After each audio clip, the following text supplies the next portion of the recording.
Siapakah yang tidak pernah bersyukur? Tentunya kita semua pernah bersyukur.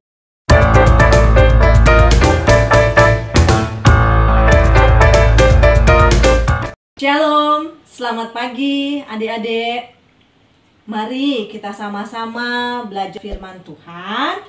Sebelumnya kita mohon pimpinan Roh Kudus. Mari satu di dalam doa. Di pagi yang indah ini ya Tuhan, kami mengucap syukur atas kebaikan-Mu yang tidak pernah berkesudahan dalam kehidupan kami. Engkau yang memberikan anugerah kehidupan nafas dalam tubuh kami, sehingga pagi hari ini kami boleh disegarkan dan kami boleh dimampukan untuk sama-sama beribadah melalui ibadah minggu persekutuan teruna dengan virtual. Saat ini ya Tuhan, kami akan belajar firman-Mu. Biarlah Roh Kudus-Mu hadir menerangi dan memberikan hikmat untuk memahami akan kebenaran firman-Mu. Berfirmanlah ya Tuhan, ampunkan segala dosa pelanggaran kami. Di dalam nama Tuhan Yesus Kristus, firman yang hidup. Amin. Adik-adik yang diberkati Tuhan, pembacaan Alkitab di hari Minggu ke-10 Pentakosta dari Efesus pasal 3 ayat 1 sampai 13. Nah, adik-adik nanti baca di rumah masing-masing ya. Tema pagi hari ini dalam Sabda Bina Teruna yaitu bersyukur karena dipanggil menjadi saksi karya kasih Kristus yang menyelamatkan. Di antara adik-adik, siapakah yang tidak pernah bersyukur? Tentunya kita semua pernah bersyukur. Demikian juga Rasul Paulus bersyukur walaupun di dalam penjara dapat mengirimkan surat kepada jemaatnya di Efesus, yang mana dituangkan pada ayat 7 ya. Pada ayat 7 firman Tuhan berkata demikian, dari Injil itu aku telah menjadi pelayannya menurut pemberian kasih karunia Allah yang dianugerahkan kepadaku sesuai dengan pengerjaan kuasanya. Yang mana kita ketahui bersama adik-adik tentang kehidupan Rasul Paulus sebelum dia bertobat. Ya, kehidupannya Rasul Paulus yaitu bernama Saulus, seseorang yang sangat membenci orang-orang yang mengikuti Tuhan. Ya, dalam kehidupannya itulah Tuhan memanggil dan Saulus pun bertobat. Jadi di rumah bisa adik-adik baca ya di dalam Kisah Para Rasul pasal 9 ayat 1 sampai 31. Ketika Saulus bertobat menjadi Paulus, maka dirinya bersyukur menjadi pelayan Tuhan, yaitu melakukan tindakan berupa memberitakan keselamatan dengan menuliskan surat kepada jemaat di Efesus. Efesus adalah sebuah kota yang berada di provinsi Roma. Ya, wilayahnya merupakan wilayah Asia. Kota Efesus memiliki pelabuhan sebagai pusat ekspor kebutuhan pasar serta pendaratan penumpang kapal laut dari Roma. Kota Efesus terletak di antara gunung Koresos dan sungai Kaester. Nah, adik-adik, ketika melihat gambaran kota tersebut, maka kota Efesus itu diketahui bahwa masyarakatnya beraneka ragam, baik adat istiadat maupun kepercayaannya. Sehingga masyarakat atau jemaat yang berada di Efesus itu mempunyai sifat dan karakter, yaitu primordialisme. Ya, apa itu primordialisme? Yaitu suatu pandangan atau paham yang memegang teguh hal-hal yang dibawa sejak kecil, baik tentang adat istiadat, tradisi, ras, agama, dan juga kepercayaan yang ada di dalam lingkungan pertamanya. Seperti adik-adik dan saya berada di dalam lingkungan sebuah keluarga. Tentunya kita mempunyai orang tua. Ya. Nah, orang tua itu ayah dan ibu. Latar belakang dari orang tua yaitu sukunya apa? Kayak kakak saat ini orang tua kakak dari bapak suku dari Sulawesi Utara yaitu Nado, dan mama dari Sulawesi Selatan atau Toraja. Dari hal lingkungan itu maka terbawalah ya tradisi demikian, apalagi kalau orang tuanya latar belakang dengan suku yang sama.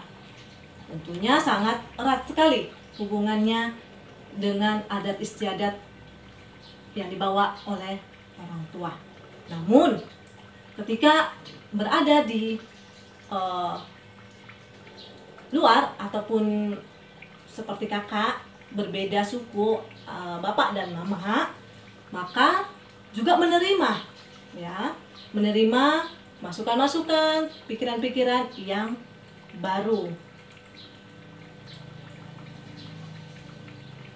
Dari keanekaragaman itulah Rasul Paulus mau memberitakan dan mengajak jemaatnya di Efesus untuk bersatu di dalam siapa? Di dalam tubuh Kristus. Untuk apa bersatu dalam tubuh Kristus? Sebab di dalam tubuh Kristus ada karya keselamatan. Adik-adik yang diberkati Tuhan, keselamatan itu adalah anugerah. Bukanlah hasil usaha manusia, tetapi dianugerahkan Allah melalui pengorbanan Kristus yang menebus dosa manusia, sehingga adik-adik dan saya serta kita semua yang saat ini beribadah sudah diampuni. Pengorbanan Tuhan Yesus adalah karya keselamatan yang dianugerahkan kepada kita, ya, adik-adik saya dan kita semua yang percaya menjadi umat ketebusannya, maka kita telah menerima pengampunan tersebut. Ketika kita sudah menerima pengampunan tersebut, adik-adik, saya dan kita semua merupakan manusia ciptaan baru. Manusia ciptaan baru itu untuk bersaksi, memberitakan karya Kristus yang menyelamatkan. Kalau kita percaya kepada Tuhan Yesus Kristus yang telah menebus dosa kita, bahwa kita sudah menjadi manusia yang baru. Dari manusia yang baru itu, maka hal-hal atau tindakan-tindakan yang kita lakukan itu bentuknya sebagai ungkapan syukur. Ya, yang pertama, dengan bersyukur lakukan saat teduh. Ya, lakukan saat teduh, baik di pagi hari ketika bangun tidur, dengan membaca firman Tuhan, dengan memuji Tuhan, dan juga dengan berdoa agar ketika kita melangkah pada hari itu, kita mohon Tuhan memimpin kita sesuai dengan firman-Nya. Dan ketika kita juga akan membaringkan tubuh kita menjadi refleksi ungkapan syukur kita atas karya keselamatan yang sudah Tuhan berikan, sehingga kita mau istirahat pada malam hari sebelumnya dengan kembali membaca firman Tuhan, memuji Tuhan, dan berdoa. Untuk dimana dalam istirahat itu juga agar diizinkan pagi hari bangun dengan tubuh yang segar. Yang kedua,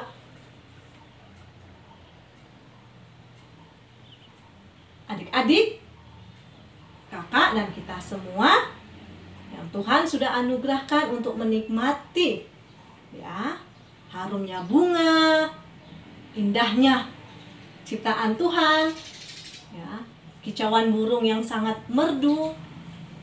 Berarti kita diberikan kesempatan untuk menggali. Menggali apa? Menggali potensi diri. Ketika kita suka menulis, ya, kita menulis. Lalu kita cari informasi. Ketika ada informasi tentang perlombaan, ayo kita ikuti, bukan untuk mencari menang, melainkan untuk menilai seberapa kemampuan kita dalam karya tulis tersebut, sehingga menjadikan pengalaman di kemudian hari, memohon hikmat agar curahan berkat Tuhan untuk terus dimampukan potensi menulis tersebut. Atau punya potensi yang lainnya, misalkan dengan suka bernyanyi, mempunyai suara yang enak didengar, ayo ya, gunakan juga media sosial sebagai sarana untuk pengembangan potensi diri yang baik. Mungkin dengan suara kita yang baik, maka juga menjadi berkat buat orang lain. Yang ketiga, mengasihi orang lain. Mengasihi orang lain itu juga mengasihi seperti diri kita sendiri. Untuk saat ini, bagaimana kita mengasihi orang lain? Ya, kita berharap semua kondisi saat ini segera berlalu, sehingga kita bisa secara bertemu. Walaupun saat ini dalam kondisi yang harus kita sama-sama belajar, tetap kita mengasihi orang lain dengan cara ketika kita keluar dari rumah, mari kita gunakan masker. Masker untuk apa? Untuk menjaga kesehatan, baik itu orang lain maupun diri kita sendiri. Ya, misalnya kita sakit, lalu orang yang kita ajak bicara tidak sakit, bisa juga menularkan. Begitu juga ketika dia sehat lalu kita tidak pakai masker, itu juga bisa menularkan. Nah, untuk mengasihi agar bisa menjaga bersama-sama, maka kita gunakan masker. Jaga jarak juga penting. Jaga jarak yang bagaimana? Apakah kita cuek? Apakah kita bermusuhan? Bukan. Jaga jarak di sini artinya adalah tetap bertegur sapa, tetap menanyakan kabar, tetap kita bisa say hello. Ya. Dengan jaga jarak itu bukan berarti kita bermusuhan. Dengan jaga jarak itu bukan berarti kita tidak bisa menegur sapa. Bisa. Dengan menjaga jarak ini artinya kita membantu untuk tidak menyebarkan hal-hal negatif. Tapi kita bisa sama-sama menjaga, tetap bisa berkomunikasi bisa bertegur sapa. Cuci tangan. Cuci tangan sama-sama menjaga kesehatan, menjaga kebersihan diri kita. Ayo, mari kita menjadi orang Kristen yang berbeda, untuk menjadi berkat bagi orang lain, dan tentunya nama Tuhan dipuji dan dimuliakan. Kiranya firman Tuhan ini menjadi rema dalam kehidupan kita. Mohon untuk dimampukan terus berjalan di dalam karya keselamatan, menjadi saksi bagi kehidupan di sekitar kita. Tuhan Yesus memberkati. Selamat hari Minggu. Mari kita satu di dalam doa.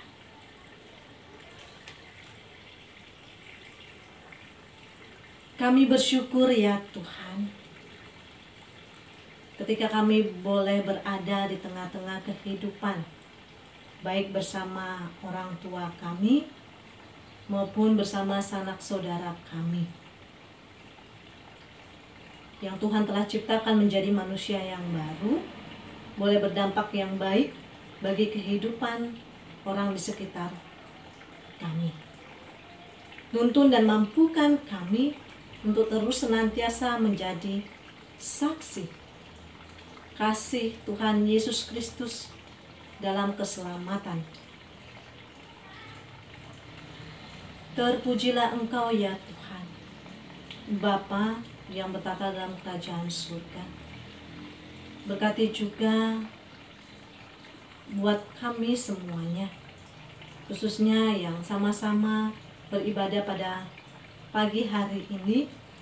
Berikan kekuatan, kesehatan ketika dalam kelemahan tubuh.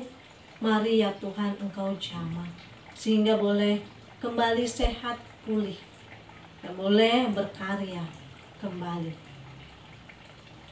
Peliharakan orang tua kami juga Tuhan. Berikan kesehatan senantiasa ketika baik berada di luar rumah maupun di dalam rumah bersama-sama dengan kami, sehingga ada satu sukacita bersama dengan orang tua kami, ataupun orang-orang yang di sekitar kami, keluarga kami ya Tuhan. Berkati juga dalam segala kehidupan mereka, agar senantiasa boleh membawa kesehatan, keselamatan di dalam kehidupan masing-masing. Tuhan Yesus, kami bermohon kiranya pergumulan ini segera berlalu, yaitu pandemi COVID-19 ini ya Tuhan.